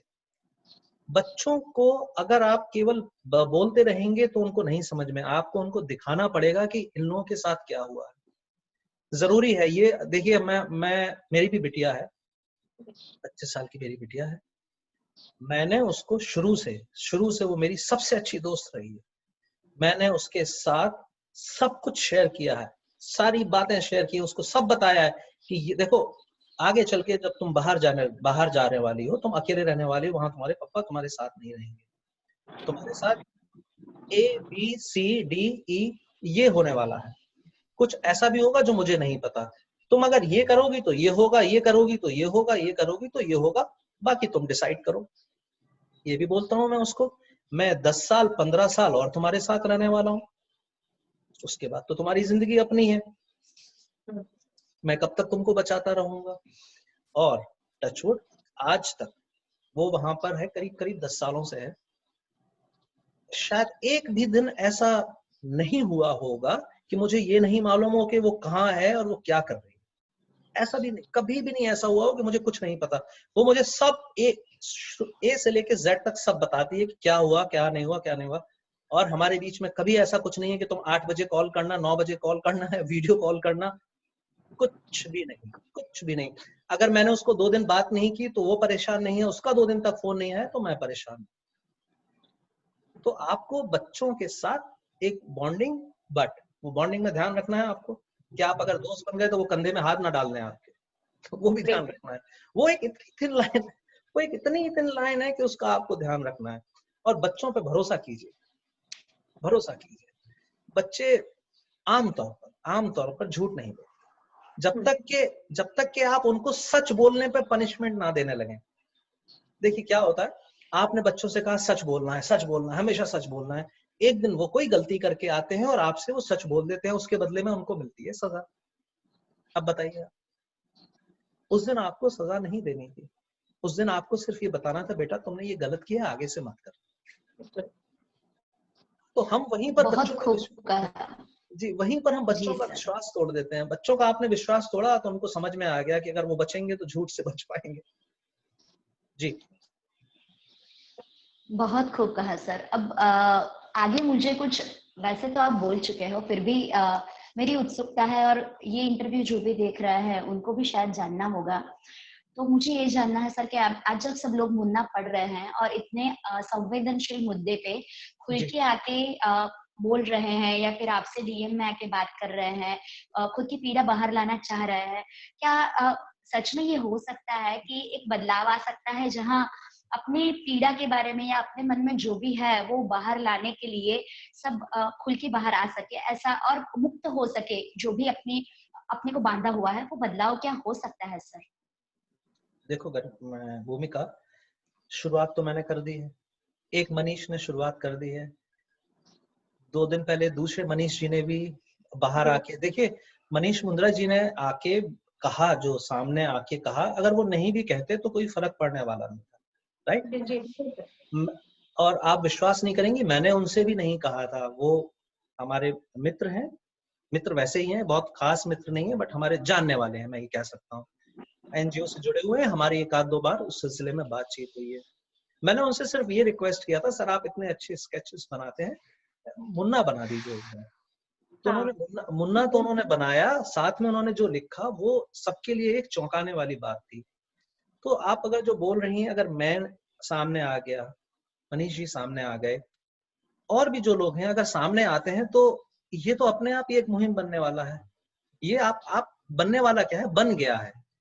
बहुत लोग लिख चुके हैं इसमें और मुझे मालूम है कि बहुत लोग अभी आगे आने वाले हैं, और मैं उन्हीं का इंतजार कर रहा हूँ जो मैं उनको जानता भी हूँ, मैं उनको जानता भी हूँ, मेरी उनसे बात भी हुई है, मैंने उनको भरोसा भी दिलाया है कि ऐसा करने से आपके साथ ही अच्छा होने वाला है, आपके साथ अच्छा होने वाला है। तो ये मुहिम तो बन गया है और बस इसको आगे ले जाना है। हमको जो भी मिले, हमको उसको यही बोलना है कि डरिए नहीं, बोलिए। जैसे वो मनीष जी बोलते हैं ना, रुकना नहीं है, रुकना नहीं है। जी जी सर। जी सर, कई बार ऐसे संवेदनशील मुद्दे पे होता क्या है कि बच्चे कुछ बोलना चाहे ना तो उनको ऐसा बताया जाता है कि तुम बड़े हो गए हो, दुपट्टा पहनो, अपने उठने बैठने का ध्यान रखो, ठीक से ढंग से बिहेव करो, चुप रहो, किसी से कुछ मत कहो। ये गंदी बात होती है, इसको डिस्कस नहीं करते हैं। किसी से कुछ कहना नहीं है तुम्हें, उनको डराया जाता है, उनको धमकाया जाता है, उनको चुप कर दिया जाता है, और यही होता है परिवार में, यही होता है। तो माँ बाप की क्या जिम्मेदारी बनती है, और उनको ये क्यों, कैसे नहीं करना चाहिए और क्या करना चाहिए? हाँ, देखिए, माँ बाप कभी भी अपने बच्चों का बुरा नहीं चाहते, ये तो हम सब मानते हैं। माँ बाप कभी भी अपने बच्चों का बुरा नहीं चाहते। ये जब घटना हो रही होती है तो उनके दिमाग में एक डर ये होता है, ऐसा सबके सामने आ जाने से हमारे बच्चे की इज्जत, बच्चे की आने वाली जिंदगी कहीं बर्बाद ना हो जाए। ये उनका, हम पूरी तरह से उन आज माँ बाप को ब्लेम नहीं कर सकते भूमिका, कि जिन्होंने उस समय अपने बच्चे का, लड़के का या लड़की को दबा दिया था कि बेटा मत बोलो ऐसे, राइट। तो उनके दिमाग में एक ये डर रहता है। उनकी अपनी सामाजिक परेशानियां भी होती हैं, उनकी अपनी इज्जत की, बट उनके दिमाग में अपने बच्चों को लेके भी रहता है। आज मैं आज आज मैं चाहता हूं कि माँ बाप वो समझें कि अब वो जमाना रहा नहीं है। आज के बच्चे पहले से बहुत ज्यादा समझदार है, बहुत ज्यादा समझदार है। वो कोई भी डिसीजन लेने से पहले 10 बार सोचते हैं, पढ़ते हैं, समझते हैं उन चीजों को, फिर कुछ करते हैं। तो मेरा निवेदन ये है कि अब अगर भगवान ना करे, कोई बच्चा अगर आपके पास आके कहता है कि उसके टीचर ने ऐसा किया, या उसके दोस्त ने ऐसा किया, या वो कहीं गया था तो उसके कजिन ने ऐसा किया, या किसी अंकल ने ऐसा किया, तो उसकी बात पर भरोसा कीजिए। भरोसा तो कीजिए, कम से कम उस आदमी के पास जाकर एक बार पूछिए तो सही कि तुमने किया है क्या। वो मना करेगा नहीं करेगा वो बात की बात है। बच्चे के अंदर उसी दिन इतना कॉन्फिडेंस आ जाएगा कि हमारे माँ बाप ने हमारी बात तो सुनी, हमारा भरोसा तो किया, हमारे साथ तो खड़े हुए। आप अगर वहीं दबा देंगे उस बात को, तो बात, आपको लग रहा है आपने बच्चे का भला किया, नहीं किया आपने बच्चे को हमेशा के लिए एक ऐसी गहरी खाई में धकेल के दे दिया जिसमें उसको निकलना बहुत मुश्किल हो जाए। मेरा निवेदन है, बच्चा भगवान न करे अगर ऐसे आता है तो उसकी सुनिए, उस जिसकी वो शिकायत कर रहा है उससे जाके सवाल कीजिए। आपने बच्चे की आधी जिंदगी वैसे ही संवार दी। सुनिए बच्चे को, उसके सर पर हाथ फेरिए। इतना तो कर सकते हैं हम लोग। जी जी सर, कई बार बात एक्सेप्टेंस की होती है, माँ बाप को एक्सेप्ट करना बहुत जरूरी होता है। जी जी जी गरिमा। बिल्कुल। चलिए अब थोड़ा सा बदलते हैं टॉपिक। सर मुझे आपसे ये पूछना था कि मैंने जहाँ तक आपको पढ़ा, आपके वो जो हमारे गुरुजी कहते कि इतने लंबे लंबे स्टेट्स जो धरती का गोला लगा ले, चक्कर लगा ले, उन स्टेट्स में आप अध्यात्म लिखते हैं, इतिहास लिखते हैं, संगीत ऑब्वियसली है ही, और इसके बावजूद भी मैंने देखा है ट्रोल वगैरह भी कई बार आप अच्छा कर लेते हैं, पर आपने कभी व्यंग लिखने की कोशिश नहीं की, वो क्यों? उसके लिए मुझे कभी साकेत लिखने जी, का नहीं, उसके लिए मुझे साकेत जी ने धमकी दे रखी है, और कि आप अगर ऐसा करेंगे। क्या मत लिखी? हाँ, उन्होंने कहा है। अब शुरू में धमकी देते थे, अब वो मुझे पैसे देने लगे हैं इस मामले में, कि वो मेरे को महीने के महीने पैसे पहुंचाते हैं कि भैया आप रख लीजिए, व्यंग मत लिखिए। और हमारे दूसरे मित्र भी हैं, चंदेल साहब, तो हम लोग दोनों लोग आधा आधा बांट लेते हैं उसमें, क्योंकि वो बहुत अच्छा व्यंग लिखते हैं। मैं तो ट्रोल करता हूँ, इसके अलावा बिल्कुल। कुछ नहीं करता हूँ। चंदेल साहब बहुत अच्छा लिखते हैं। तो नहीं, ये मजाक की बात थी। मेरे से होता नहीं है। मैं सच बताऊं तो मैं सोच के नहीं लिखता हूँ। अभी आप जैसे, आप रूही को किस जॉनर में रखेंगे? आप, क्या थी वो किताब? मुझे तो बहुत रोमांटिक सी लगी थी। हाँ, अब आपको वो लगी। कुछ लोग कहते हैं कि उसमें थ्रिल था, उनको यही नहीं मालूम कि आगे क्या होने वाला है। वो पढ़ते जाते हैं, वो कहीं पर आके रुक जाती है, वो बैक ड्रॉप में चली जाती है, फिर आगे बढ़ जाती है। किसी को उस तरह से लगी। सुरेंद्र मोहन पाठक जी ने कहा था कि वो पोएट्री है। Can you believe it? उन्होंने कहा था कि ये पोएट्री है। जी सर। तो वो अलग अलग जॉनर। तो मैं लिखते समय, अब आप मुन्ना है, मुन्ना को आप क्या है इसका जॉनर, मुझे नहीं मालूम। तो अगर आप ये संस्मरण भी है, ये उपन्यास भी है, ये कहानियां भी हैं, इसमें यात्राएं भी हैं, यात्रा वृतांत भी हैं, सब कुछ है। तो मुझे नहीं मालूम, हो सकता है किसी दिन मैं लिख दूं तो आप ही कहें कि सर आपने ये व्यंग बहुत अच्छा लिखा है, तो मैं मान लूंगा ये व्यंग। हाँ, और अब अंतिम प्रश्न मेरा कि जी हम जैसे जो नए लिखने वाला कहूंगी, क्योंकि अभी मैंने यहाँ आके ही आप लोगों को देख के ही 2-4 मात्राएं लगानी सीख ली है, मैं वही कहूंगी। और शायद हमें देखकर भी और लोग भी सीखते हैं हमसे जो छोटे, जैसे देखा ही आपने जगत जीजी हूँ मैं। जी तो हमारे लिए कुछ संदेशा, हमें क्या करना चाहिए कुछ अच्छा देखिए, मैं लिखने के लिए? नहीं नहीं नहीं, ये मेरे मेरे लिए ये सवाल मेरे लायक नहीं है ये सवाल, क्योंकि मेरी भी लिखने की उतनी ही उम्र है जितनी आप लोग, जितने समय से आप लोग लिख रहे हैं। ऐसा आपको मैं देख के सीखना पड़ेगा, आपको देख के मैंने तो कलम पकड़ी आपको देख के, बस। ये देखिए, ये अभी रिकॉर्ड हो गया है। अब आपको ये ध्यान रखना पड़ेगा कि यही सेंटेंस आप किसी और के अंदर ना बोल दें आप लिखते समय। तो ये मैं ध्यान कभी नहीं बोला, रखिएगा। आज तक 2 साल में वही जो फेवरेट आपके नाम के अलावा किसी का नाम नहीं लिया मैंने। तो देखो गरिमा, ऐसा है कि जो लोग जिनको मैंने पढ़ा है और जिनको मैंने सुना है, वो हमेशा यही कहते हैं कि लिखने के लिए पढ़ना बहुत जरूरी है, पढ़ना बहुत जरूरी है। तो मैं जब लिखते लिखते बोर हो जाता हूँ तो मैं पढ़ने लगता हूँ। तो अगर आप पढ़ेंगे तो आप लिख लेंगे। तो उतना है कि बाकी तो मैं इस लायक नहीं कि मैं लोगों को संदेशा दे सकूं कि कैसे लिखना है या क्या लिखना है, वो मेरे बस की नहीं है। आप पढ़िए, आप पढ़ेंगे तो आप अपने आप लिखने लगेंगे, किसी दिन अपने आप होता है ये। अब मैं 1 तारीख से एक नॉवेल शुरू करूंगा, कभी नहीं हो सकता। मैं नहीं, मैं कल कहानी लिखूंगा, कभी नहीं हो सकता। अचानक से होता है, रैंडमली होता है। मैंने ट्विटर पे जितनी भी कहानियां लिखी है रैंडम लिखी है। किसी ने कुछ ट्वीट किया, उसको देख के मुझे लगा तो उसको कोट करते हुए मैं पूरी कहानी लिख देना, ऐसे ही होता है। जी। हो गया हमारे को। देखो, सही है सर, पिछले 6 सालों से मैं हमने सोचा था कि 30 मिनट की बात करेंगे, 1 घंटा हो गया। जी बताइए बताइए।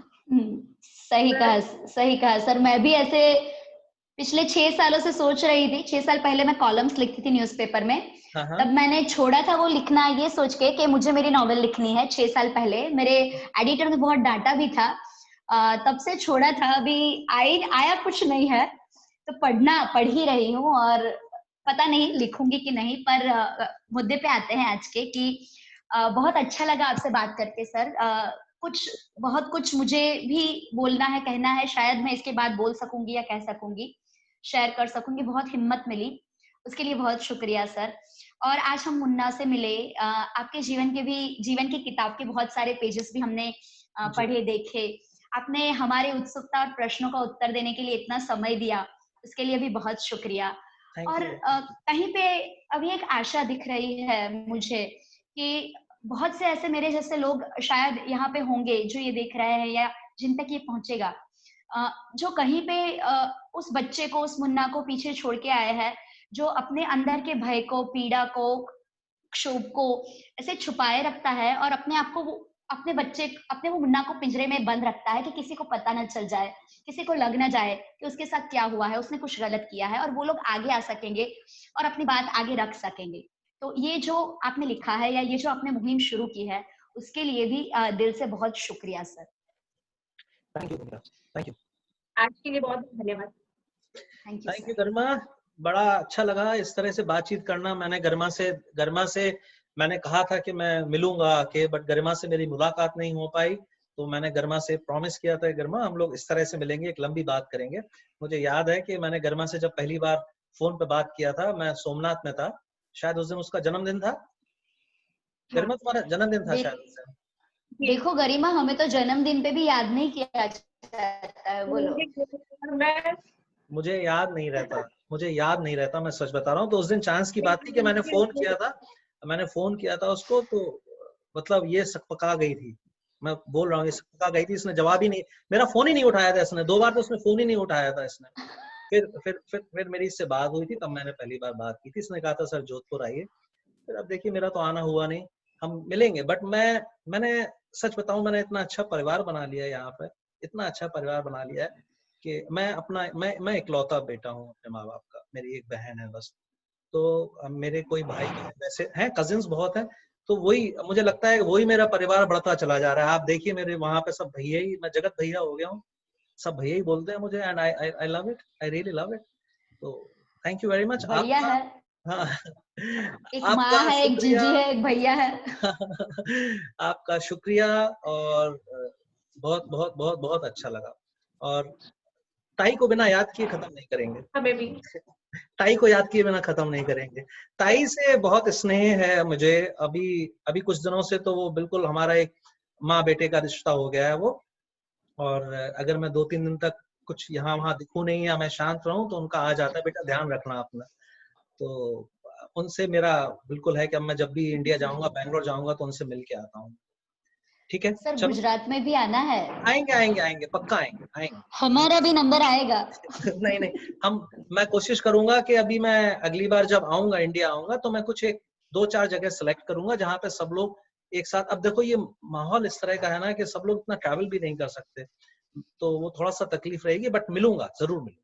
अभी नहीं तो आगे मिलेंगे। बिल्कुल। अभी तो जी शुरू। मिलना है, और मेरे सपनों की रानी सुनना भी है, क्यों गरिमा? बिल्कुल।